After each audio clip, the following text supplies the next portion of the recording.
3, 2.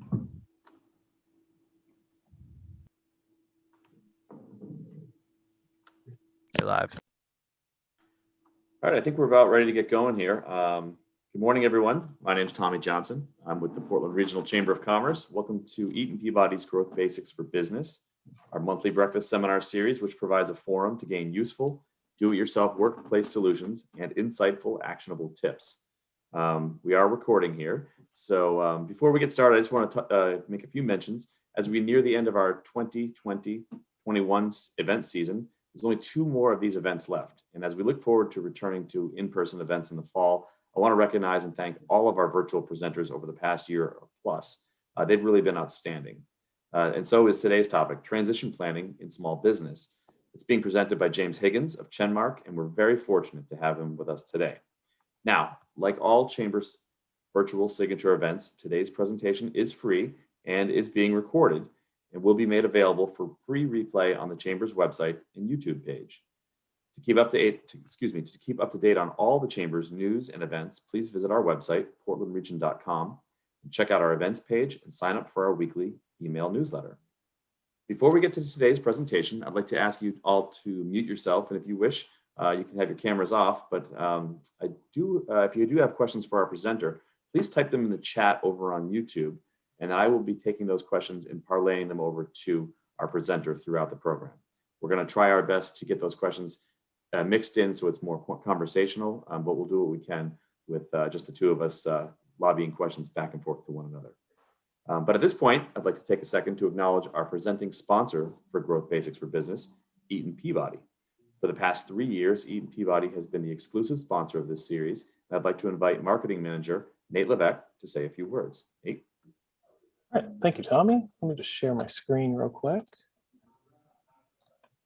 There, can everyone see that? All right, perfect. Yeah, so thank you. My name is Nate Levesque. I'm the marketing manager for Eaton Peabody. I'm a huge fan of these events.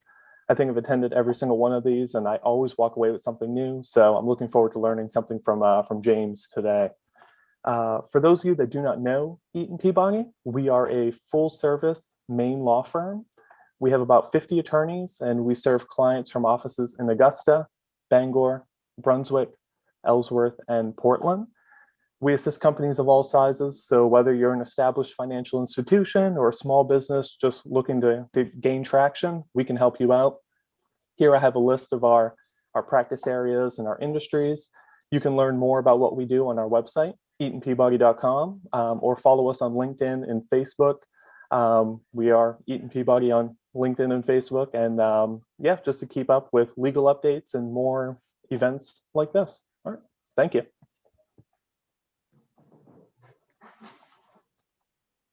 Thank you very much, Nate. And I know I say this every month and I like a broken record, but I cannot wait to see everyone in person. I haven't seen Nate in over a year, except for over Zoom. But when we do get back to doing these in-person events, got to tell you, you got to go not just for the snacks that Nate puts out. Nate puts out the best breakfast spread for any event series that I'm familiar with at all. So, Nate, if you could stop sharing your screen there, I'm going to just finish up my introduction and get right to James. I'm now pleased to introduce our presenter, James Higgins. He's a founding partner of ChenMark. They're a diversified Portland-based holding company that acquires and helps support the operations of small businesses throughout North America. ChenMark seeks to be a permanent home for great small businesses, and since 2015, the team has completed dozens of acquisitions across many different industries.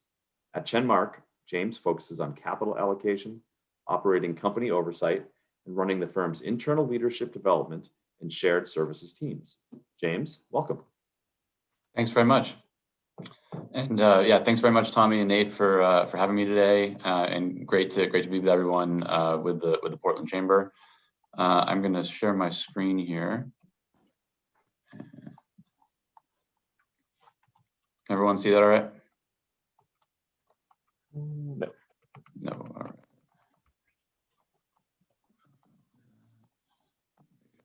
How about now?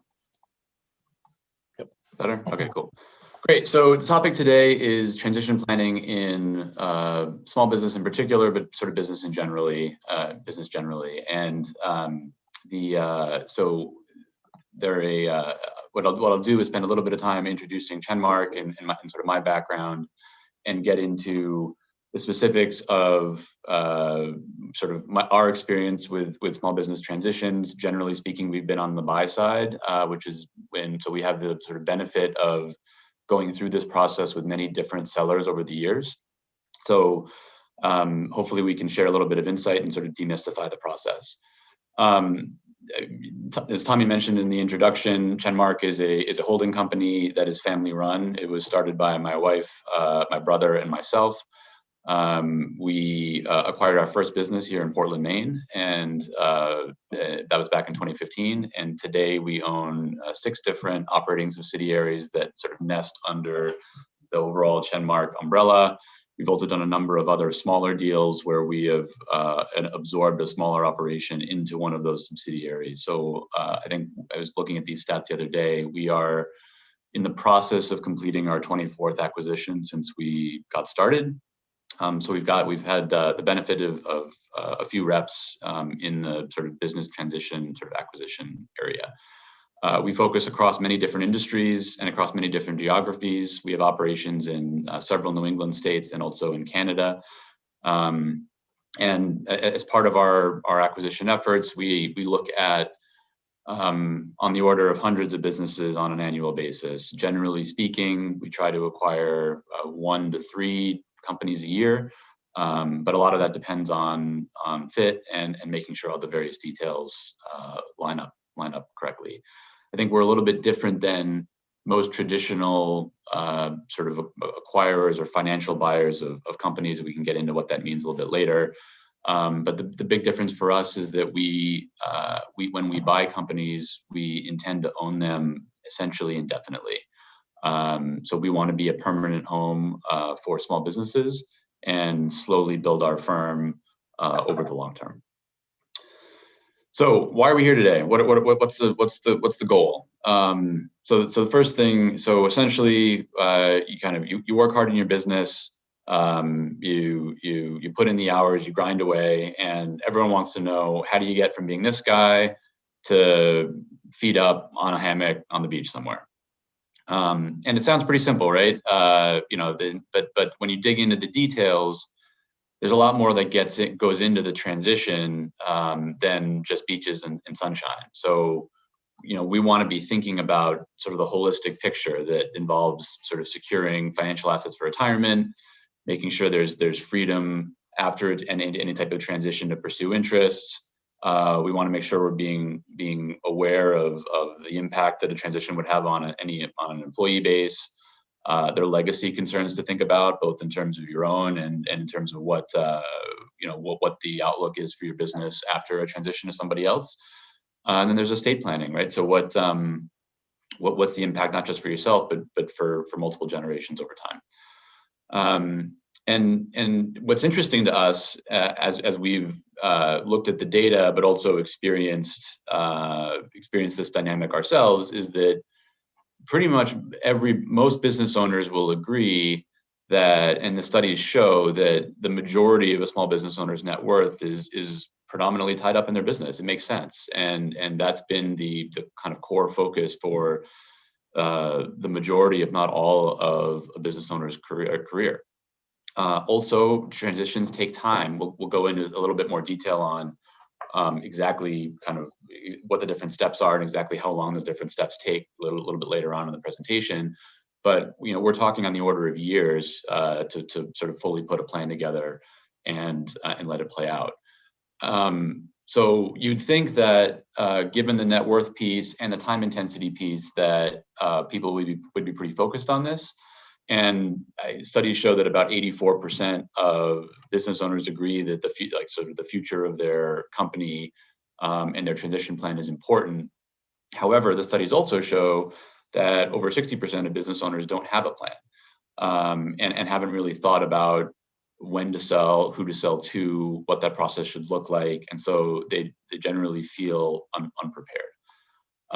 Why is this? There are a few different reasons. First, one of the primary ones is the trap of being too busy.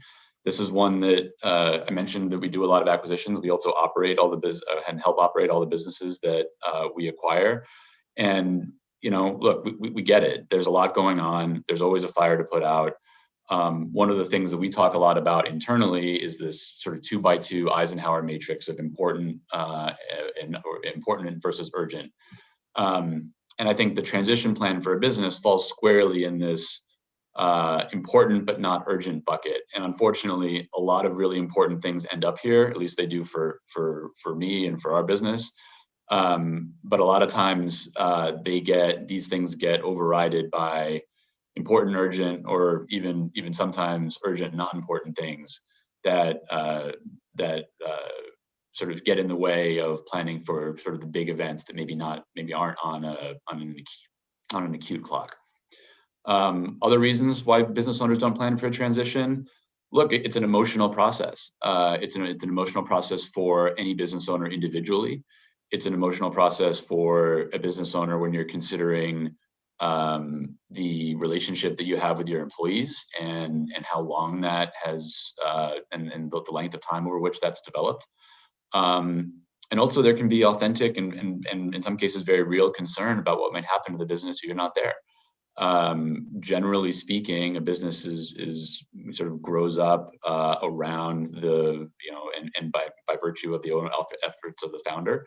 And, and in the absence of that, there can be real concerns about what happens next. And then finally, and sort of I certainly feel this in our business, a lot of your identity and your sense of self is tied up in the business itself. So when that, if you were to transition out, there are a lot of very real questions around what comes next. And we can talk about that a little bit, but I think the primary purpose of the call today is really this third reason, and that's that a lot of small business owners don't have a ton of experience in M&A, and sort of that's code for mergers and acquisitions. So a lot of times it may depend a little bit, and we'll get into different types of buyers, but in a lot of situations, when you are selling your business, you're engaging in an acquisition or a business transaction for the very first time, and a lot of times you're dealing with intermediaries or your counterparty on the other side, who's done quite a bit of has quite a bit of deal experience over time, and so in cases where M&A is outside of a comfort zone, where your background is in building your business, not necessarily in selling it, it may be difficult to understand where to start. And really, so this is the core area of focus for us today, where the goal here is to take a pretty educational approach and to kind of demystify the process of selling your business, really from end to end. So just a quick overview here of what we will be covering today. The first is we'll touch on value, right? How do I determine what my business is worth? What are the different mechanisms that people will use to figure this out? Next, we'll get into different sort of who the different parties are that are involved. That can mean we'll analyze the different types of buyers. We'll analyze the different sort of individuals or intermediaries that you will want to engage with to sort of form your deal team. And then we'll also talk about other participants in the process that are important to consider. And then finally, we'll go through in a little bit of detail the timing, the steps, and sort of the actual process of selling the business itself. Great. So first, I think before we get into business sales, I think it's important to note that a transition doesn't necessarily mean an outright sale. So the message I want to deliver is you have options. They all have pros and cons, but it's important to understand the full scope of what options are available to any small business owner as you're considering kind of what happens next to your business. So the first option, pretty straightforward, kind of a time-honored tradition of transferring business to your family, to your kids. That can allow for keeping assets obviously in the family and transferring wealth across generations. It allows for a degree of flexibility if all the various parties are aligned. unfortunately, sometimes business owners don't have kids who are interested in participating in the business. And oftentimes there are questions around how liquidity, and what that means is how the owner level, sort of the current owner, gets cash out of the business as it's being transferred to the next generation.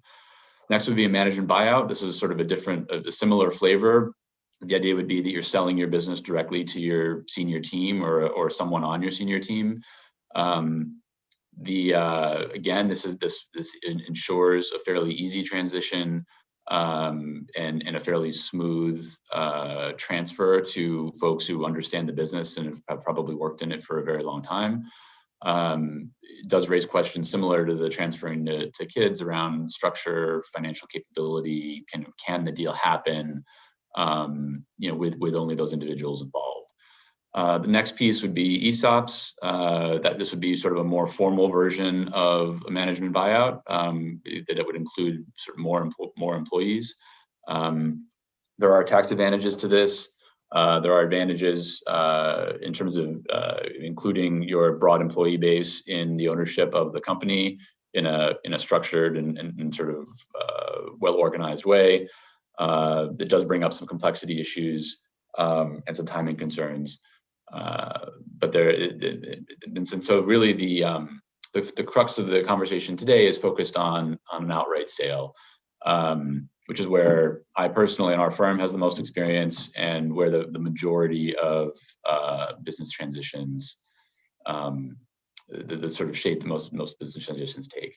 The benefits of this type of a transaction is it, relative to the others, it generally is quicker. Generally involves a larger percentage of cash upfront for the owner. The downsides are it involves quite a bit of due diligence, and we'll get into sort of all the different factors there. And you're dealing with a new counterparty, so the buyer isn't necessarily known to you upfront, and so we'll talk about sort of the different people that can be involved there. So first, and sort of the question that everyone wants to know: how do I know how much my business is worth? What is it? What is the value of it, and how is that determined? And ideally, how can I, what are the different things I can do to impact that? The important message to relay up front is that it is not a science. Ultimately, even in private businesses, the market is the entity or the thing that sets the price. So in a sense, your business is worth what someone else will pay for it. It is very much an art and not a science. So we threw this sort of quippy cartoon in here, but the reality is you could get 12 different people in a room and they would all think about valuing a business slightly differently.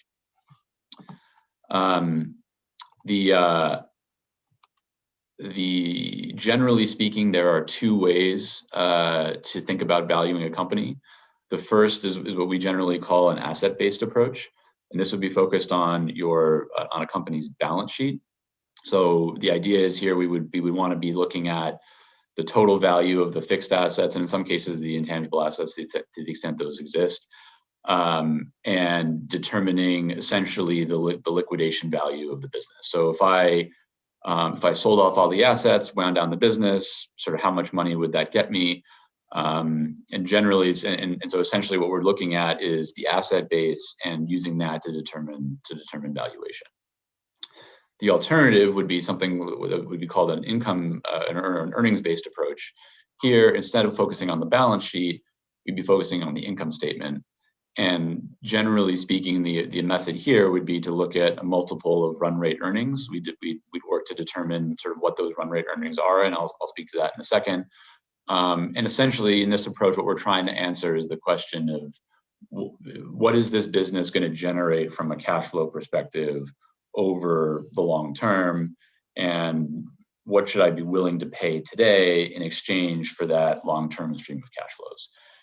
Rather than getting into a lot of complicated sort of financial modeling, generally speaking, the way we approximate that is by applying a multiple to those run rate earnings, and we'll get into that in more detail. So of the two, and again, we have the asset-based approach and the earnings-based approach. Of the two, the earnings-based approach is significantly more prevalent.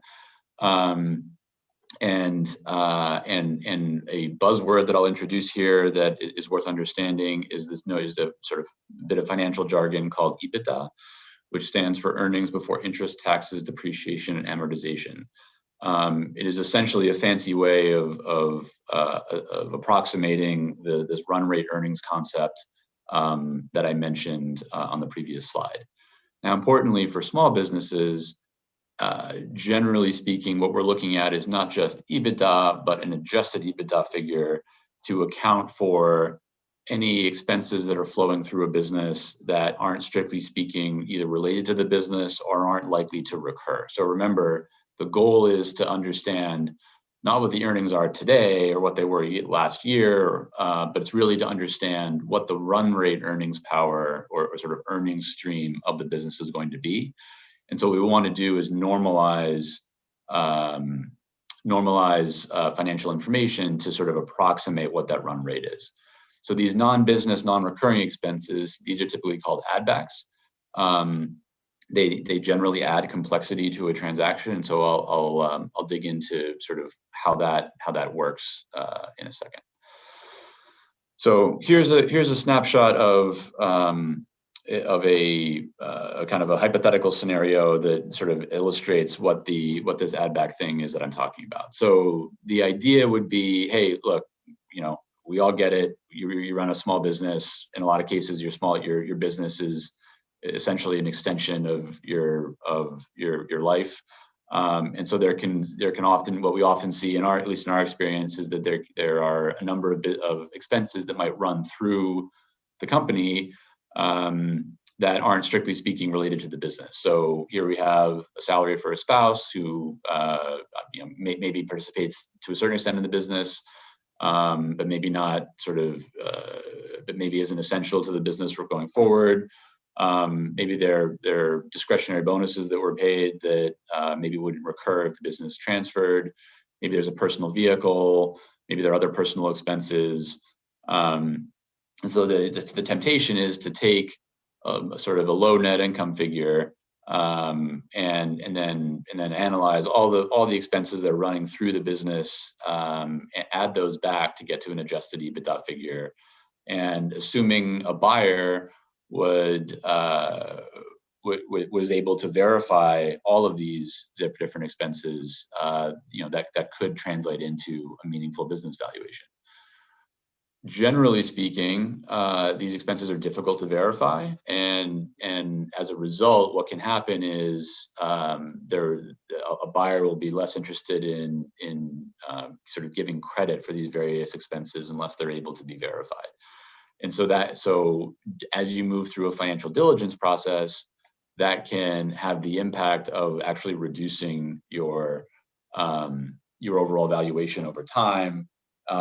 Again, because adding sort of personal expenses through your income statement ends up creating a degree of opacity or complexity to the analytical process, which can make things a little bit difficult. The alternative would be to as you're anticipating a sale or moving toward a sale, would be to focus on running clean books that are essentially a one-for-one reflection of the run rate business activity. In those situations, that makes the analytical work for the buyer extremely easy, and generally is going to drive EBITDA higher, and result in maybe not the optimal valuation based on the sort of the temptation sort of example, but a higher valuation than you would get if you were to go through diligence and get a lot of add backs removed from the analysis. So once we have an understanding of what that adjusted EBITDA is, so what the run rate earnings profile of the business is, the next piece is this multiple here. How do we assign a multiple? What are the different factors that are involved? that's the other kind of piece of understanding what your business can be worth. There are a number of factors that play into that. I'll get into a few of them, but the biggest by far is size. So I just pulled a table here from a recent report on small business transactions. You can kind of see here as the earnings level of the business increases from less than 500,000 up to a couple of million and beyond. You can see the multiples that businesses tend to transact at tend to increase. I think interestingly here, what you'll notice is earned multiples have come down in 2020 as a result of the pandemic. I think there's reason to expect those to increase as we move out of the pandemic. So there's a little bit of, but like any market, there's a little bit of volatility in kind of where run rate transaction multiples happen to be. But it's important to understand that size is a meaningful contributor to the multiple assigned to a particular business. What are the other factors?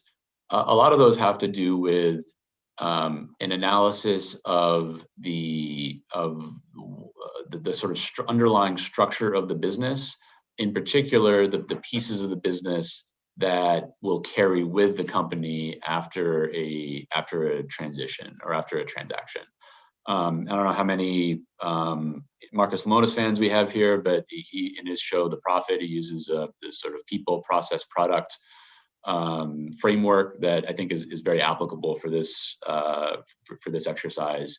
Essentially, what we're trying to understand is when the business transfers, what comes with it, right? And so if we have a degree of organizational depth of long tenured employees who really understand the business, the industry, the customer environment, and sort of how to efficiently execute their roles, that has value and generally translates into a higher multiple. Next is process. So how does business get done at your company? Is that documented? If it's not documented, are there people involved, or can people articulate sort of what is supposed to happen at your company in a way that doesn't expressly rely on you, the owner? And then finally, what do you make, and what is, or if you're a service-based company, what do you provide as a service, and what is that? How does that differentiate from the competition? To the extent there's sort of true differentiation and a value proposition that truly stands out, again, that has value and generally translates into a higher multiple for your company. Things that don't matter to valuation. Number one, how much you love your business. We all are sort of deeply emotionally tied to our businesses. I know I am personally. But unfortunately, a buyer isn't going to weight that in their financial model. The amount of time and effort you put into your business over the last 20 years, unfortunately, that's not something that gets applied either. Your retirement requirements, again, that we can certainly try to optimize for those through the sale process, but the business is going to be valued based on how the business performs. Or the assets that the business has, and that is and sort of the hard truth is that's somewhat distinct from the amount of money you need to fund your retirement per your financial plan. And then finally, certainly if there's documentable evidence of momentum or growth in the business, I think that's something that can be part of a purchase conversation. But in general, hypothetical scenarios about how big your business could get or where it's going in the future that aren't really grounded in any type of tangible evidence generally aren't really going to matter to valuation. Different types of buyers. So generally speaking, again, in this outright sales scenario, we have three different cohorts or three different sort of types of buyers. And so what I'll do is run through the pros and cons of each bucket. So the first is an individual buyer, and as you and generally sort of the types of buyers that are going to be involved in a sale. This is also a little bit size dependent. So as you're moving to some of the lower the smaller scale businesses, typically an individual buyer is going to be a more realistic option. And that can be a really good thing. So an individual buyer typically is going to be committed exclusively to the business that they are acquiring. And that as a seller, that means you're maximizing the chance for preserving the reputation for the business, ensuring a smooth transition for employees. And frankly, oftentimes an individual buyer may already be known to you or be in the local community. So that can have real appeal because there's a pre-existing relationship there. The next option would be to sell your business to an existing company. Generally speaking, that company is going to be bigger than yours. And the good things about that is that that company is likely to have deep industry expertise. They'll understand your business. Most likely they'll have previous deal experience, and they probably already know who you are. Another beneficial piece is that typically an existing company, this would also be called a strategic buyer, will have the opportunity to pay a higher price, generally because there's the potential for some type of synergistic element between your company and theirs. Then finally, we have financial buyers. There's a number of different flavors of this. So you can have private equity firms. You can have smaller scale private equity firms called search funds. You can have some family offices. There's a few different flavors, and maybe we can get into that in the Q&A a little bit if there's interest. But these folks they have appeal. One, because they're generally going to have substantial deal experience and have an ability to move quickly. Generally speaking, they're going to be very analytical, and so to the extent your numbers check out and paint a good picture, you have an ability to get a fair or even very strong price.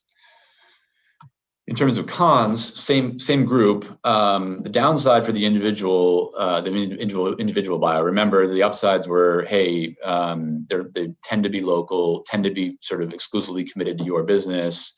The trade-off for that is typically they're going to be a first-time buyer for a business. They're likely going to be a first-time business owner, or at least a first-time owner in your particular industry. And also just because they're individual and not a large corporation or a financial firm or anything like that, may have a harder time relative to the other two in securing funding and working through the deal process, sort of due to that inexperience.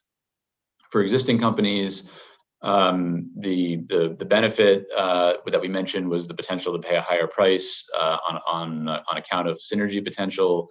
The downside of that is the synergy potential will need to be realized, and then generally that's going to mean the elimination of some roles at your company as they absorb your operation into theirs.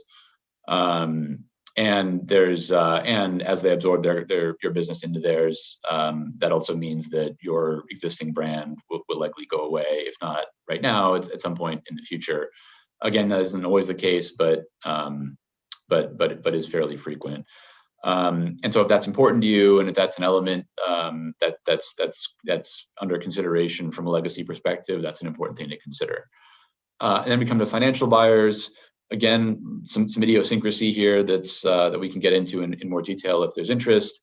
But generally speaking, financial buyers are in the business of managing money for other people. And because of that, individual or financial buyers generally are on some type of a clock the minute they close a transaction. So their investor base, whoever that happens to be, will want their money back with a return, which makes total sense. It's sort of part of the deal. But as a result, generally speaking, the financial buyer is likely to be a little bit more short-term oriented, will generally, relative to the other two, be very strongly focused on financial results, and that's because they're going to be looking to resell the business, at some point in the future, be it 1, 3, 5, 7, or more years. And then finally, I think you can run into sort of tricky negotiation dynamics in any one of these cases, but certainly on the financial side, again, because of the kind of the incentives at play, I think there is the potential for some aggressive negotiation tactics, which are worth being aware of and looking out for. So we've covered different types of buyers, we've covered valuation, but there are a number of different things to consider. Kind of to sum up this point on buyers, it's important to consider sort of a holistic approach when you're thinking about how to sell your business. So valuation, as we've gone over in detail, is important. It's a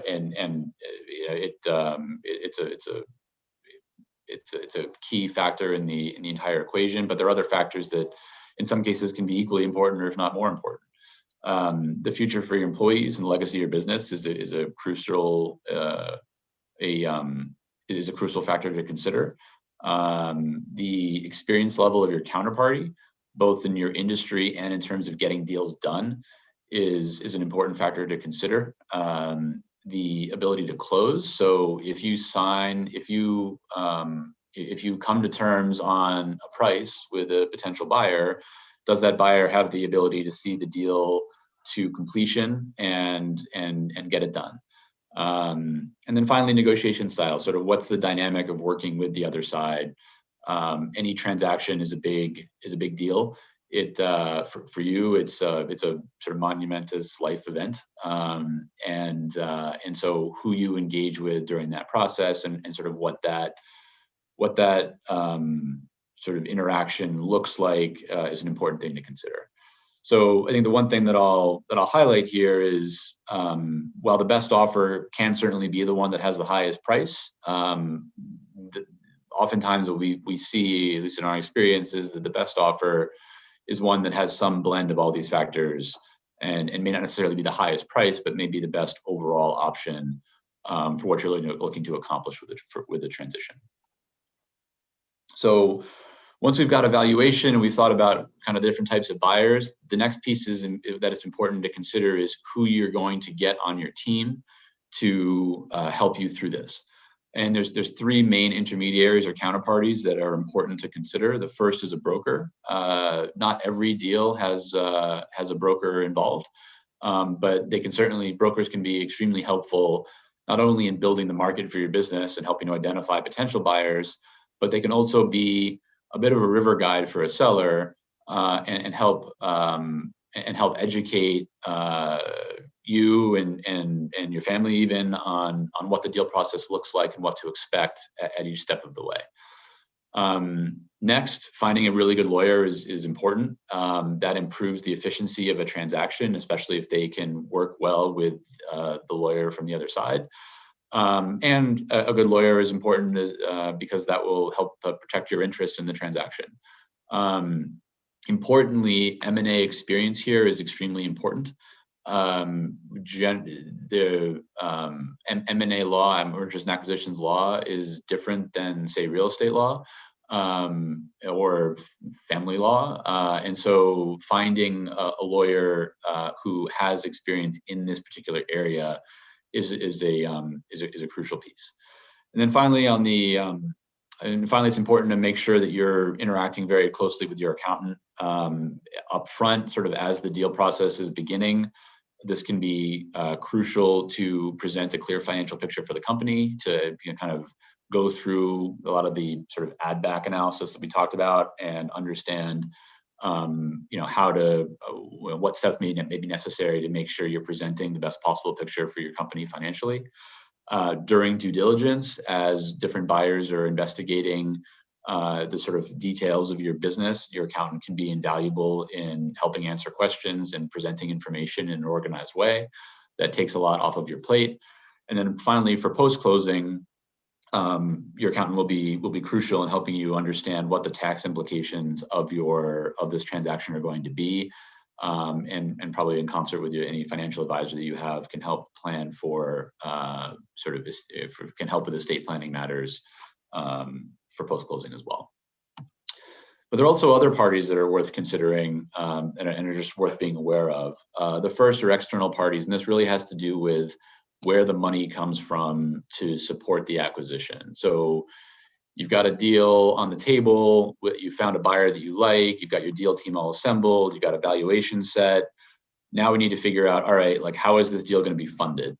And so a lot of times the bank is involved. A lot of deals are financed with some type of debt. And to the extent that the bank is involved, as a seller, it's important that you have insight into what the bank's process is, what the buyer is going to have to, what approvals the buyer is going to need, what requirements they need to follow through on in order to get the financing that they require to close the transaction.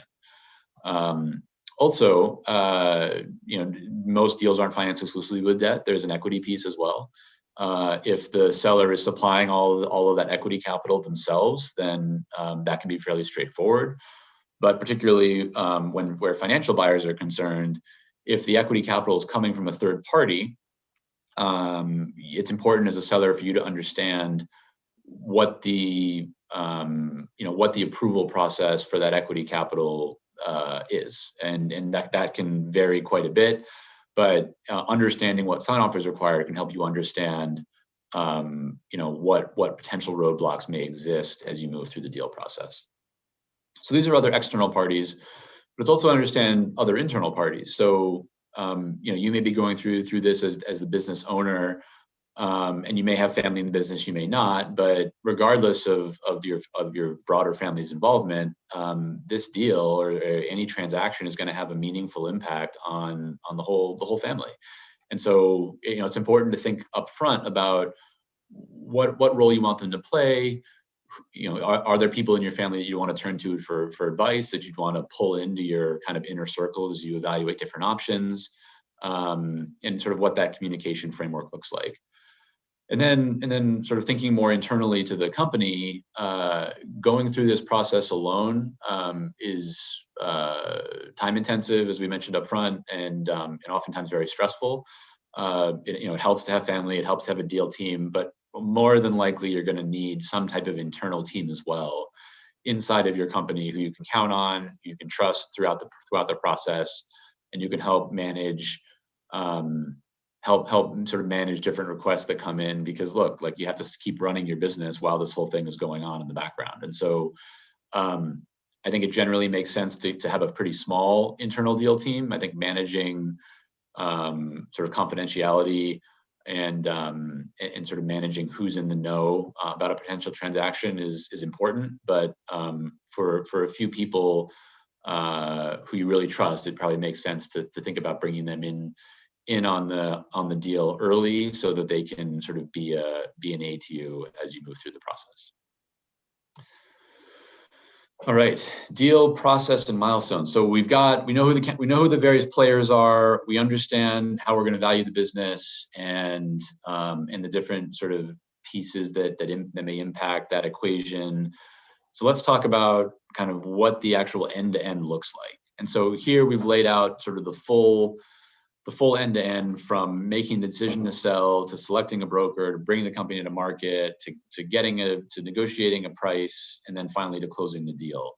And we'll get into the specifics behind each of these, and I'll talk to each of them in a little bit of depth. But I think the one thing I want to highlight here is just the time involved. So there's a big range here in terms of the decision to sell, big range in selecting a broker and marketing the company.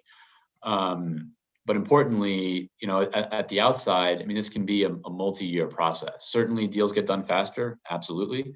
All of these, you could certainly be on the low end of all these ranges, or potentially even faster. But the key thing I want to highlight is these various steps take time, and so thinking early about what you want to be doing and when you want to be doing it can put you in the best position to be successful. So breaking it down a little bit, what we'll do is talk through the steps of kind of going to market, and then we'll talk through the steps of closing a transaction. And the first piece here is making the decision to sell it all, right? And I think there needs to be a fairly strong degree of clarity around when to sell and why to sell. That is a very individual decision. It's different for everybody. There's not necessarily a right time. But it is important to think about sort of what you want and sort of what the drivers are going to be for when the time is right to sort of make that call. Once you decided to sell, selecting a broker is an important next step. There's a number of different things that you might think about in evaluating a broker. Fit, both sort of in terms of personality and sort of behavioral or cultural norms is important. Experience is important. So, have they done deals before? Have they done deals in your industry or your geography? And really what you're trying to uncover is, if I work with this individual or this firm, will I get access to as broad a range of buyers as possible to maximize the visibility for my company? Assuming you select a broker, they will likely help you. They will likely help you put together sort of a marketing package for your company. The idea would be that you'd want to distribute some high-level information about your company to sort of a broad sort of buyer audience. Generally speaking, that looks like some type of teaser that's kind of a one-page memo, or some type of confidential information memorandum or a SIM that would be a little bit more detailed and include more information, both qualitative and quantitative, about your business.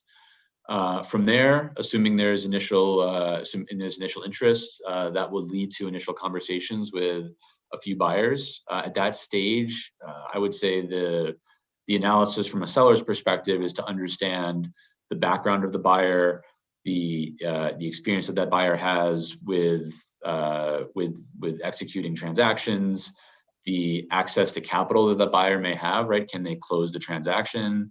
And then also, probably most importantly, again, what's the fit, right? Can you get along with this person? Do you sort of buy into the notion that this person or this firm or this group of individuals can be a good home for your business long term? Assuming you find buyers that where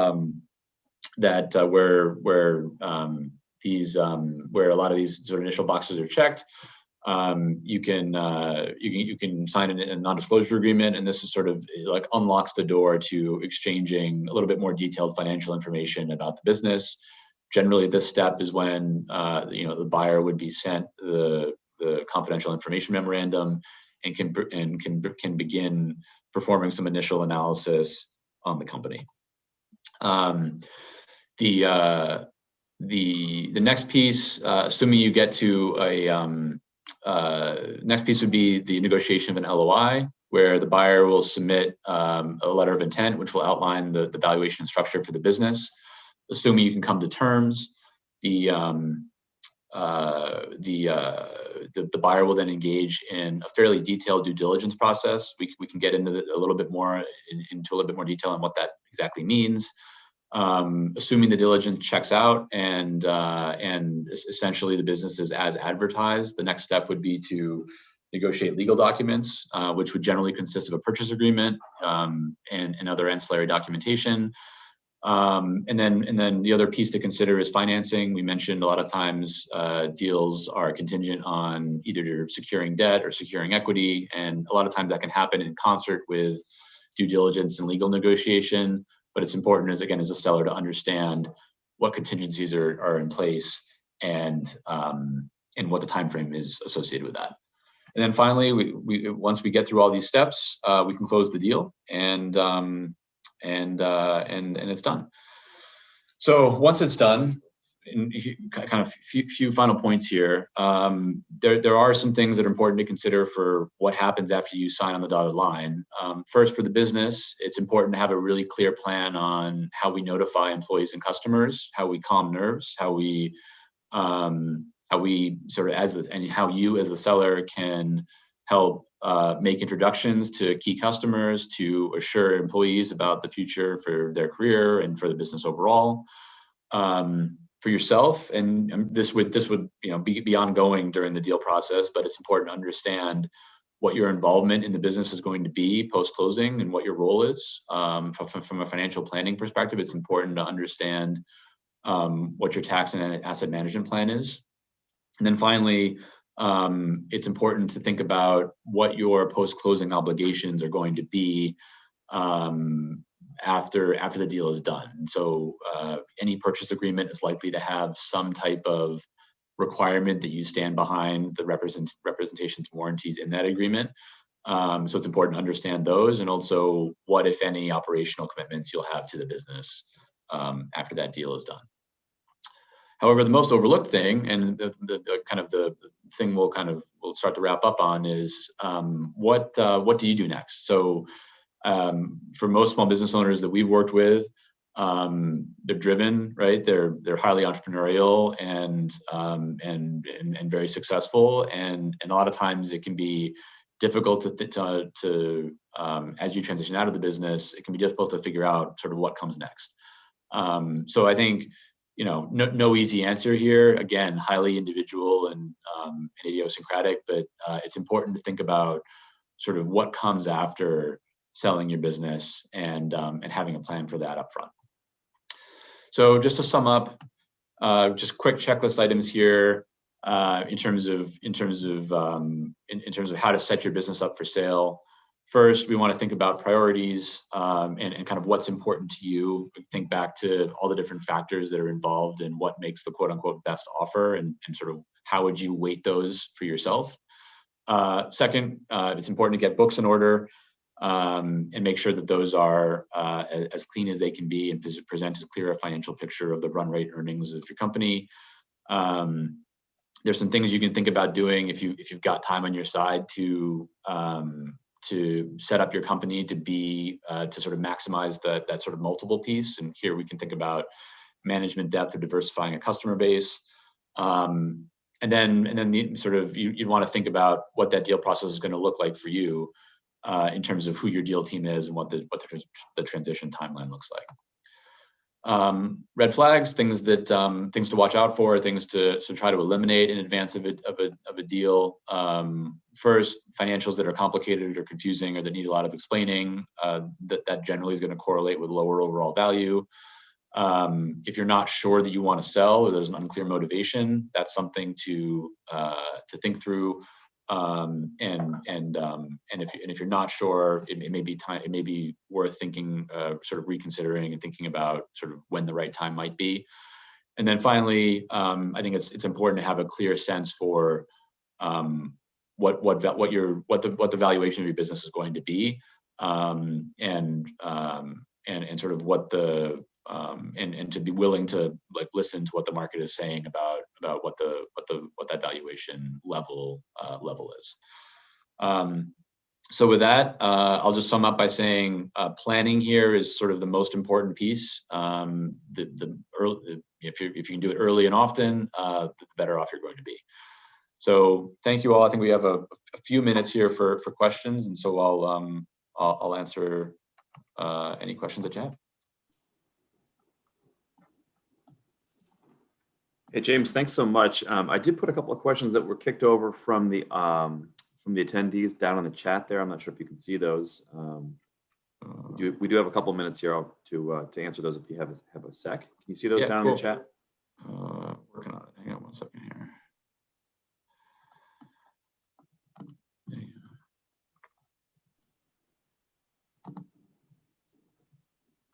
Where's my chat box? Oh, James, if you could stop sharing your screen too. Yeah, there we go. Ah, got it. Okay, cool. So let's see here.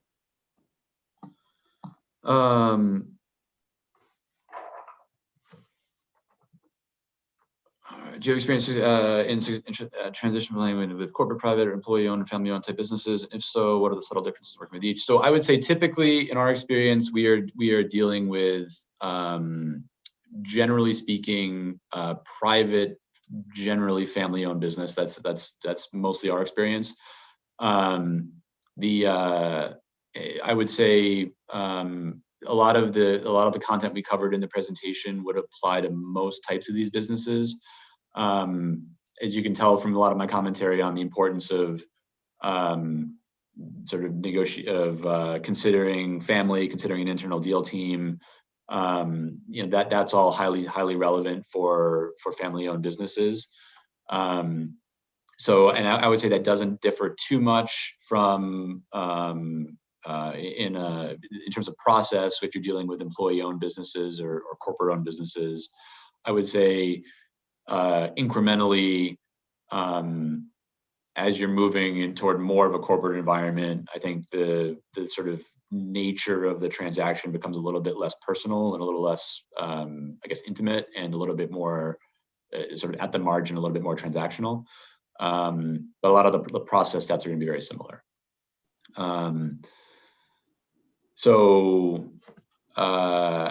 Basically, the next question is, how does COVID, if COVID is impacting, is sort of causing competition to leave the market and causing sort of the survivors to grow, how does that affect valuation? I think generally positively. So I think any buyer would look at sort of the last year that we've been through as a real stress test for a business.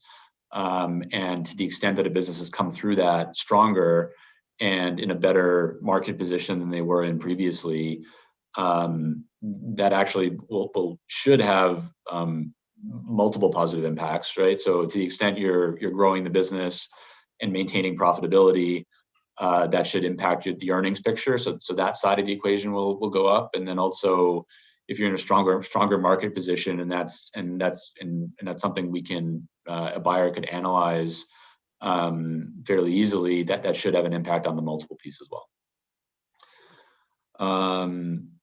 So to be honest, I don't have a ton of experience with businesses that have been partially owned by a charity or a donor advised fund. That's a great question, but it's a little bit outside of the scope of my expertise, unfortunately. Well, James, thank you so much for just a super informational and really enlightening presentation. So I think if people have questions, they'll be able to reach out to you after the event. And so we'll certainly include your contact information in the post-event email that goes out. But just a quick reminder, the event will be recorded and it's going to be available for replay on the Chamber's website and YouTube page. Additional resources, like I mentioned, will come in that email you'll get later today. Just a quick plug for some other upcoming Chamber events. Market calendars for Wednesday, June 9th, noon to 1 p.m. It's our annual event, Imagine Portland. Thanks to the overwhelming generous support of our many sponsors, tickets for this event are now free. The award nominees have been announced, and we also have some really fun presentations that are going to be planned. So please do check out that event. Also, we're proud to announce that our final Eggs and Issues of the year will be on Wednesday, June 16th. It's going to feature Governor Janet Mills. So for that event and all of our events, please visit portlandregion.com. Thanks again for attending today's event, and have a wonderful rest of your day.